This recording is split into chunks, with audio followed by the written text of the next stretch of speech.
Aleyküm bizi izleyenler ve hörmətli həmkarlarım. Növbəti kondisionerimiz McQuay kondisioneridir. Malaziyada istehsal olunub. Çox gözəl kondisionerdir. Biz indi onun istifadə qaydasını görüşəcəyik. Bu gördüyünüz qırmızı düymə kondisioneri söndürüb yandırmaq üçündür və hər dəfə biz basanda burada bir siqnal işarəsi görünür. Yəni kondisionerə göndərilir siqnal. Bu isə temperaturu aşağı salmaq, bu isə yuxarı qaldırmaq üçündür. Burada bir ventilator işarəsi var. Bu kondisionerin ventilatorun sürətini dəyişmək üçündür. Mod düyməsi vasitəsilə biz kondisionerin rejimini dəyişirik. Hal-hazırda kondisionerimiz gördüyünüz kimi bu qar dənəci işarəsi var və o deməli ki, soyutma rejimindədir. Biz bir daha basanda burada bir damla işarəsi gəlir. Bu nəmin alınması rejimidir, nəm alma rejimi. Bir daha basırıq, ventilator işarəsi gəlir və bu rejimdə kondisioner sadəcə ventilator kimi işləyir. Bir daha basırıq, burada günəş simvolu gəlir və bu rejimdə kondisioner isitməyə işləyir. Bir daha basanda biz burada üçbucaq işarəsi görürük. Bu da kondisionerin avto rejimdə işləməsi deməkdir. İndi isə bütün bu rejimləri izah edəcək. İlk öncə insanların ən çox istifadə elədiyi soyutma rejiminə başa salılır. Soyutma rejimində burada bir qar dənəci işarəsi olmalıdır və temperatur 22 ilə 24 dərəcə arasında ayarlayın. 22-dən aşağı temperaturun ayarlanması bizim orqanizmimizə çox zərər verə bilər. Bu səbəbdən də ondan aşağı salmayın.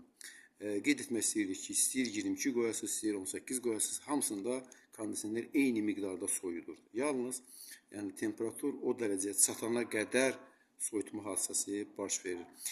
Deməli, burada istədiyiniz sürəti seçə bilərsiniz. Bir də deməli, burada yeri gəlmişkən, burada bir qapaq var, bu qapağı qaldırırıq. Bu soyutma rejimində tutaq ki, yerimizə uzanmışıq və 22 dərəcəyə qoymuşuq və silip işarəsini basanda gördüyünüz kimi burada bir ulduz işarəsi gəlir, yəni yuxu rejiminə gəlir kondisioner və bu rejimdə 2 saatdan sonra kondisioner avtomatik olaraq temperaturu 23 dərəcəyə qaldıracaq, bir neçə saatdan sonra yenidən 1 dərəcə qaldıracaq, dolayısıyla bizə soyuq dəyməyəcəkdir. Ləğv etmək üçün silip düyməsini yenidən basır. Demək, bundan başqa nə düymələrimiz var? Yenidən deməli, daha doğrusu nə rejimlərimiz var? Mod düyməsini bir daha basırıq, nəmin alınmasıdır. Belə bu rejimdə kondisionerdə ventilator işləmir və kondisioner sadəcə evin içindəki nəmi buz halına çevirir, sonra isə əridib küçəyə aparır. Bir daha basırıq, ventilatordur. Bu rejim ən az istifadə olunan rejimlərdən biridir. Bir daha basırıq. Burada günəş simvolu gəlir. Günəş simvolu gəldikdən sonra bu deməkdir ki, bizim kondisionerimiz isti rejimindədir. Bu rejimdə temperaturu 26 dərəcədən yuxarı ayarlayırıq. Yəni 27, 28, 29 dərəcə ayarlayırıq. Bundan sonra isə burada önəmli məsələ nədir? Ventilatorun sürətinin düzgün seçilməsi. Bu rejimin deməli ventilator düyməsi vasitəsilə basırıq və burada auto sözü gələndə ventilator sürəsinin deməli avtomatik olaraq seçilməsi rejimidir. Bu rejimdə kondisioner daha verimli işləyəcək və çöl hissənin donması hadisəsi yalnız 0 dərəcəyə yaxınlaşdıqda baş verəcəkdir. Bir daha mod düyməsini basırıq. Burada bir üçbucaq işarəsi gəlir. Bu rejim nədir? Bu avto rejimidir. Tutaq ki, bizim evimizdə otağın temperaturunun 26 dərəcədə olmasını istəyirik. Bu rejimdə demək 26 dərəcə ayarlayırıq.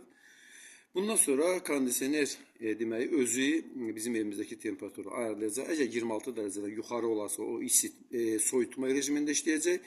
26 dərəcədən aşağı olarsa isitmə rejimində işləyəcək. İndi isə yenidən soyutma rejiminə qoyuruq və digər düymələri izah edirik. Burada maraqlı düymələr var. Demək, bu turbo rejimidir. Bunu basanda burada belə bir güclü işarə gəlir. Yəni ki, küləyin sürəti artacaq. 15 dəqiqə ərzində güclü küləklə işlədikdən sonra, ondan sonra əvvəlki rejimə keçəcək. Demək ki, bir daha basıb onu iptal edirik. Bu düymə jalüzlərin sağa sola hərəkəti və yaxud yuxarı aşağı hərəkəti üçündür. Bundan başqa burada I-Feel rejimi var. I-Feel qoyduqda demək, kondisionerin pultunun olduğu yerdə temperatur burada göstərilən qədər olduqdan sonra kondisioner söndürüləcəkdir. Deməli, burada daha nə düymə var? Burada saat düyməsi var. Məsələn, indiki saatımız 10:29 görkəzidir. Yəni, səhər saat 10:29. Tutaq ki, biz ayarlamaq istəyirik. Deməli, bunu basırıq. Deyək ki, 10:35 edirik. Ondan sonra əlimizi çəkirik. İndi hal-hazırda demək ki, 10:35-dir. Tutaq ki, biz axşam saat demək 17:00-da, yəni 5 PM post mid nəysə də yəni günortadan sonra. O vaxt istəyirik ki, kondisionerimiz yansın. Set düyməsini basırıq, bu timer onu. Bundan sonra deməli biz burada 5 PM ayarladıq və bundan sonra burada görkəni deməli 5 AM-dir. 10. Deməli saat 5 tamamda işə düşəcək. Ləğv eləmək üçün cancel düyməsini basırıq. Və yaxud istəyirik yerimizə uzanmışıq, istəyirik ki, gecə saat 4-də bizim yəni 4 AM-də kondisionerimiz sönsün. Set düyməsini basırıq və bundan sonra deməli orada 4 AM ayarlayırıq və artıq kondisionerimiz 4:00-da söndürüləcək. Ləğv eləmək üçün yenidən cancel düyməsini basırıq. Bizi axıra qədər izlədiyinizə görə sizə təşəkkür edirəm. Əssalamu aleykum və rəhmətullahi və bərəkət.